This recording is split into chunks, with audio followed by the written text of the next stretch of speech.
Hayırlı gün muhterem televizyon karşılar. İyul ayının birinci gününde sizin bilen turu efirde min Nazım Seferov bulurman.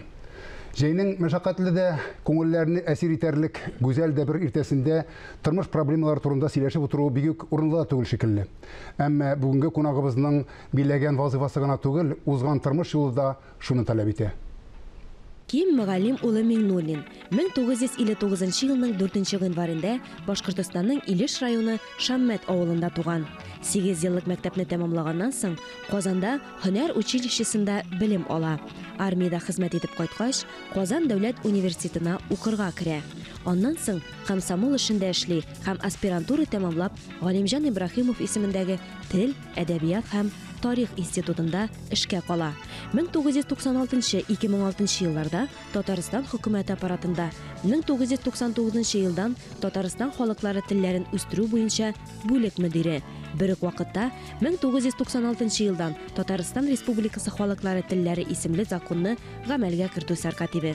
2006 елдан башлап Татарстан Фәннәр академиясының Тел, әдәбият һәм сәнгать институты директоры. Әдәбият белгече, фольклорчы, филология фәннәре докторы. Фидакар хезмәт өчен медале белән бүләкләнгән. Хатыны Зөләйха белән 2 ул үстергәннәр. Hayırlı gün kim efendi? Hayırlı gün. Hürmetli tamaşaçılar. Adam balasının halkı şundaydır indanın hu. Her vakitte da işlegenler bilen kanaat bulmayı. Til meselesinde de şöyle oyundu meselemizden değil mi? Siz şu prosesinin başından alıp bugüne kadar içinde kaynayan kişi olarak şunda his var mı sizde de? Degen. Nindedir külemde bardır ama lakin meninde yangadan İbrahim isimindeki institutga aylanıp kaytkaç fen dünyasına men şul işlerinin birilişin bugünkü günde de alıp baram. Köngülde bulgan, özüm tilegen yönelişlerini tırmışka aşırı mümkünlükleri var.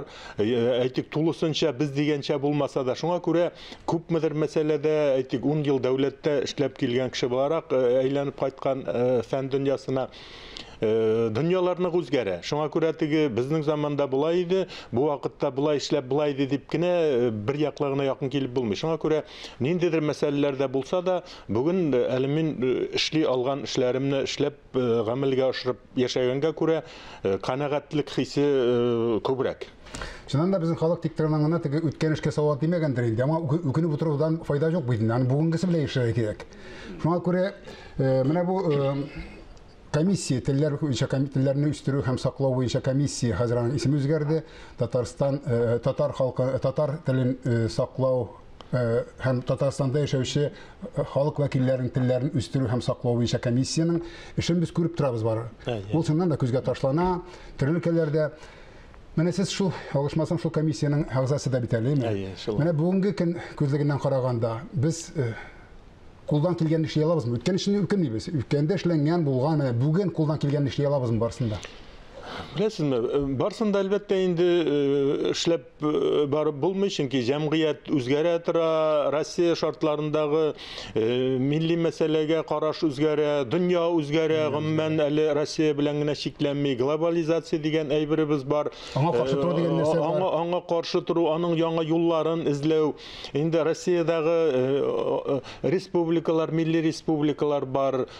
Toğan tillerini saklav, alarını yaşatı, anda mektep milli məğarif problemaları bu min türlü şuşu problemalarının barsında hal etip bitiru mümkün tugul. Amma lakin bir to'xtavsiz mena suluş için şuşu hava kerak bo'lgan kebek bir to'xtavsiz kun sayın Kimmekin şuşu meseleler bilen şuşu meselelerini hal etü yolunda işlerge şunun bilen yaşarga tiyiş millet. Anın indi şuşu ayrım yönelişleri boyunca bilgiçler. Mene şul vakitte biz indi anı özübüz tilegen yönelişte alıp baru yolları tabıla. Mene aytabız biz.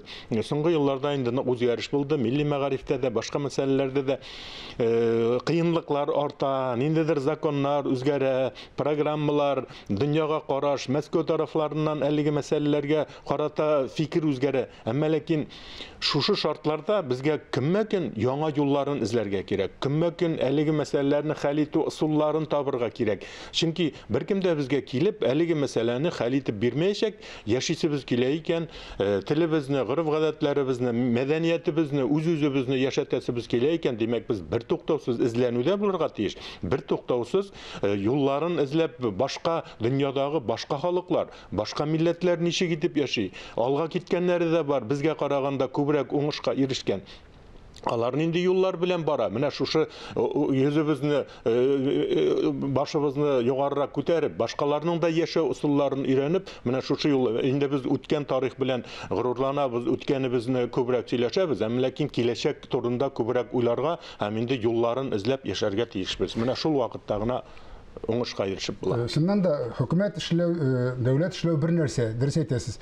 Ләкин бер акыл ясайтмышлы, син менә шушы караңгылыкны яктыртыр өчен бер шыр булса кабызырга тиешсең. Һәр кайсыбыз монда һәр кайсыбызның кулыннан килгән кадәр эш эшләргә кирәктер дип уйлыйлар. Һәм инде ул эшләгән кешеләрне, ул шырпы сызган кешеләрне, ниндидер яктылык юнәлешендә барган кешеләргә ярдәм итәргә, аларга фикердәшләр булырга кирәк. Аларның эшләрен күрә белергә, аларның эшләрен таный белергә һәм бирә белергә. Менә шул вакытта гына башка милләтләр алдында да бу үзебезнең олы шәхесләребез турында тиешле дәрәҗәдә җиткереп шушлай сөйләшү барышында гына без аларның күңелләрен күтәрә алабыз. Һәм инде алар да канәгатьлек хисе белән яшәргә тиешләр, шушы эшне башкарган кешеләр. Менә белүемчә сезнең институтта шундый һәр кем, һәр оешма үзенең эшен эшләргә тиеш дип сөйләштек, димме? Сезнең институтта белүемчә гаҗәеп зур эшләр белән шөгыльләнә бу өлкәдә. Белгән кешеләр әлбәттә белә, ләкин белмәгән кешеләр дә бар. Менә шул белмәгән кешеләр өчен без кыскача гына әйтеп, сезнең институт нәрсә белән шөгыльләнә дигән сорауга җавап биреп карыйгыз. Беләсезме, институт дигәч инде бер төрле халык уйларга мөмкин, студентлар белән укырга кирип була, башкасы. Институт бар инде югары уку йортлары системасы бар, академик фән, академик оешмалар. Менә без академик оешма буларак 39 елда формалашканбыз. Ул вакытта инде милли республикаларның һәммәсендә дә шушы юнәлештәге оешмалар барлыкка килгән. Менә безнең институтка хәзер 80 елдан артып китте. Без инде академик фән белән шөгыльләнәбез. Академик фән белән менә монда китапларыбыз да бар, бер өлеше аларның.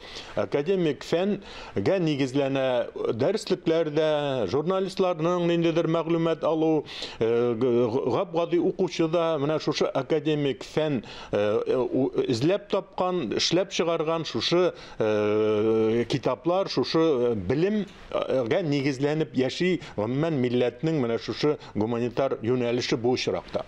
Телне куллануда сез ярдәмлек итәсез дигәнсез, телне куллануда, файдалануда. Беренчедән, менә хәзер без әле теге телләр комиссиясына да бәйле рәвештә сөйләштек. Бүгенге көндә академик юнәлештә яши торган безнең институт аерым алганда, без хәзер академик фән һәм турыдан-туры фәнни эзләнүләр белән бер рәттән гамәли юнәлешкә шактый гына игътибар бирә башладык. Дөнья моны итерә. Әйтик, безнең җитәкчеләр хөкүмәт кенә түгел, дөнья шушыңа итерә. Ягъни безнең хөкүмәтебез, безнең министрлыкларыбыз, мәгариф министрлыгы, мәдәният министрлыгы, башкалар татар телен яшәтү юнәлешендә эзләнүләр алып бара икән. Димәк, безнең институтта турыдан-туры гамәли юнәлешкә таба күчә. Әйтик, менә сүзлекләрнең ниндиләре кирәк?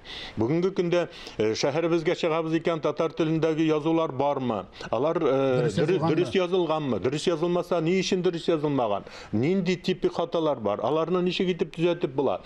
Ниндидер менә бүгенге көндә безнең инде эш юнәлешләренең шактый активлашкан чоры бу инде комплекслы экспедициялар уздыру. Ягъни бүгенге көндә халкыбызда сакланып калган, яшәп килгән гореф-гадәтләребезгә бәйле рәвештә үзебезнең бөтен язма байлыкларыбыз, тел байлыкларыбызны җыеп, китаплар рәвешенә чыгарып, халыкка яңадан әйләндереп кайтарабыз. Һәм инде шушы юнәлештә эшләүчеләргә мәгълүмат бирәбез кулларына. Алга таба да эшләргә, алга таба сөйләшү алып барырга, алга таба алар таянырлык, чыганак булырлык итеп эшлибез. Ягъни безнең эшчәнлегебез бүгенге көндә академик фән, икенче яклап инде турыдан-туры милләтебезне, гореф-гадәтләребезне, мәдәниятебезне яшәтү өчен без гамәли мәсьәләләр белән дә турыдан-туры шөгыльләнә торган оешма.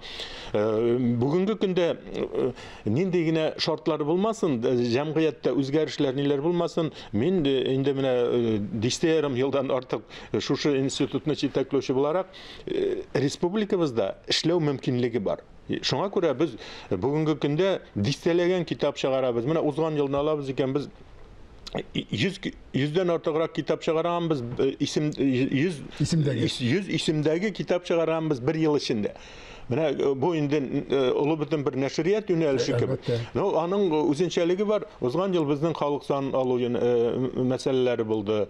30дан артык китап шушы юнәлештә чыкты. Чөнки кирәк булган милләткә кирәк булган очракта без дәүләт оешмасы буларак, без гамәли юнәлешкә дә игътибар бирергә тиешбез һәм кирәк мәсьәләләрне бездән башка беркем дә аны тотып эшләмәячәк, аны без эшләргә тиеш дип эшлибез. Шуңа күрә безнең эшчәнлегебез инде исеменнән күренгәнчә монда күп тармаклы, күп юнәлешле филология тулысынча бөтен мәсьәләләр белән, монда сәнгать та бар, монда халык иҗаты да бар, сәнгатьнең үзенең төрләре бар, музыкасы бар, хореографиясы бар, театры бар, кинематография башкасы. Ягъни бу бердән-бер шушындый фәнни академик оешма күп тармаклы.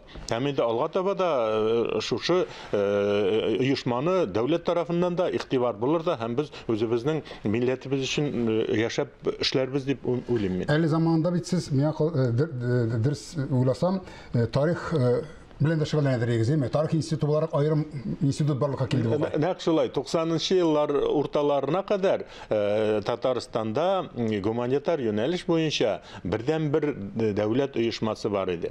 Бу тел, әдәбият, тарих институты. Һәм инде шуңа да басым ясап узарга кирәк. Безнең республика җитәкчелегебезнең Минтимер Шәриповичның алга карап яши белүе, тарихның агышын дөрес тоя белүе 90-нчы еллардагы Россиядагы бик катлаулы, икътисади яктан катлаулы, тормыш итү өчен иң катлаулы чорда фәннәр академиясе төзеп, шушы безнең эшләп килгән институт нигезендә берничә мөстәкыйль гуманитар юнәлештәге институт формалаштыра алдылар. Бу инде бик зур батырлык һәм алга таба карап яшәү. Шул вакытта тарих институты мөстәкыйльлек алды, энциклопедия институты мөстәкыйльлек алды, аннан соң инде соңрак археология институты аерылып чыкты. Дин буенча мөстәкыйль үзәк эшләп килә академия составында. Менә шушы рәвешле институтның бүгенге көндә тармакланып киткән мөстәкыйльлеккә чыккан юнәлешләре күп. Шул вакытта инде әйткәнемчә безнең институтыбыз күп тармаклы булып кала бирә, яши бирә. Шуннан инде безнең гуманитар юнәлештәге академик фәннең ни дәрәҗәдә бүгенге көндә без менә 30 елга якын элек булган адымнар Татарстандагы иң дөрес адым икәнен күрәбез. Һәм инде Россия шартларында Татарстандагы кебек гуманитар фәннең шушы кадәр тармакланып үскән республикалар юк бүген Россиядә. Әфәнде, менә бу китаплар турында сүз чыккач, күп кеше әйтергә мөмкин инде. Каян табырга мөмкин аларны? Без аларны укый алабызмы? Кая таратылалар алар? Чөнки белгән кеше, мәсәлән, әлбәттә, аның белән шөгыльләнгән кеше, ул темада булган кешеләр аны аңлыйлар, ләкин гомумән укучы өчен. Әлбәттә, китап мәсьәләсе инде сез мондагы үзегезнең тапшыруларыгызда да китап бастыру, китап язу, китап тарату мәсьәләләренә күп тапкыр сөйләшкәнсездер. Китап мәсьәләсе ул китапны язу гына түгел, китапны бастырып чыгару гына да түгел, ул китапларны тиешле дәрәҗәдә укучыга илтеп җиткерү. Менә шушы механизм бармы? Шушы механизм ни дәрәҗәдә эшли республикада? Китап кибетләре, башкалары.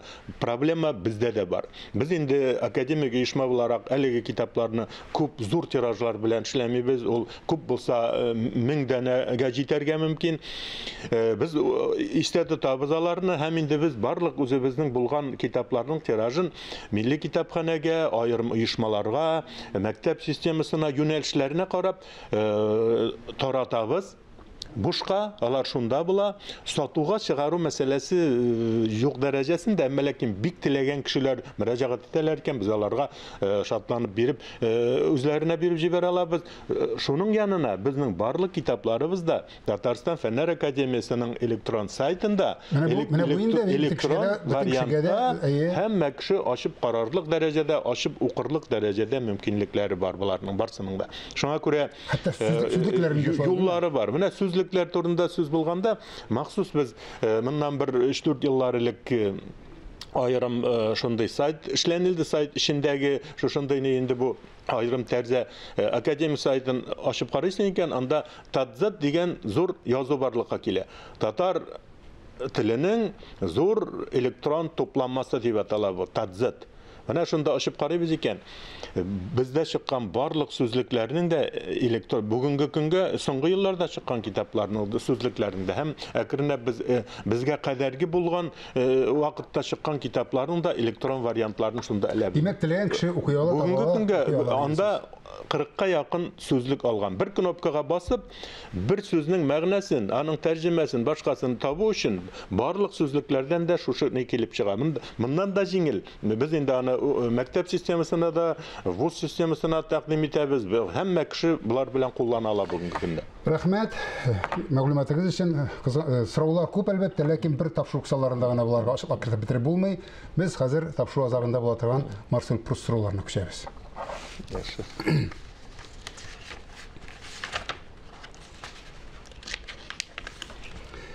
Иратлардагы сез югары бәяләй торган сыйфатлар. Мин иратларда да, хатын-кызларда да егетлек дип аталган сыйфатны беренче планга куеп яшим. Узак еллар җитәкче булып та эшләгән кеше буларак, бу җегет кеше дип әйтәләр икән, җегетлеге бар аның дип әйтәләр икән. Образ итеп әйткән. Ул киң мәгънәдә, тирән мәгънәдә хатын-кызга да кулланып әйтә торган халыкта. Җегетлек булырга тиеш. Сезнең үзегезнең иң зур җитешсезлегегез? Җитешсезлек бераз гына ялкаулык микән инде ул, бераз гына ялкаулык бар инде. Сездә шулай дип әйтсәгез инде белмим дагы. Сезнең өчен иң зур бәхет нәрсә? Иң зур бәхет үз-үзең белән аңлашуда булу.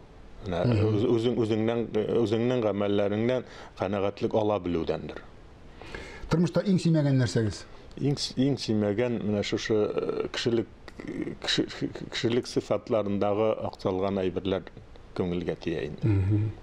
Тарихта яратмаган шәхесләрегез бармы? Яратмаган шәхесләрем юк. Мин бик кызыксынып укыйм айрым шәхесләр турында. Хәтта алар кире роль уйнаган булсалар да, әйме? Ул инде тарихта из калдырган икән, ул бер яклыгына була алмый. Аның уңай яклары да, кызыклы яклары да һич шиксез була. Кайсы гынахны җиңелрәк кичергә була дип уйлыйсыз? Ничек дип әйтергә инде, кеше күпләрен мин кичерәм. Җитәкче буларак та бераз гына теге җимшаклык та күңелдә бардыр. Кайчакта икенче тапкырда шул ук нигә килеп беләгем бар. Тормыш девизыгыз? Тормыш девизим үзеңнең күңелеңдә булганны гамәлгә ашырып яшәргә омтылырга кирәк. Шул вакытта гына кеше гомер кичергән саен күңеле тынычлана, ниндидер рәхәтлек тормыштан яшәүдән рәхәтлек тәм таба, күңелендә булганны гамәлгә ашырып яшәүдән. Амин, шулай булсын. Һәркайсыбызга шулай яшәргә ясыз. Барыгызга да шундый ук теләкләр. Алтыда белгән ана телең 60-та ынтылмас ди безнең халык. Алга таба да балаларыбыз,ыныкларыбыз ни өчен миңа ана телен өйрәтмәдегез дигән гаеп ташламаслык итеп яшәсәгез дигән теләктә бүгенгә сезнең белән сау булашам. Исәнлектә күрешик.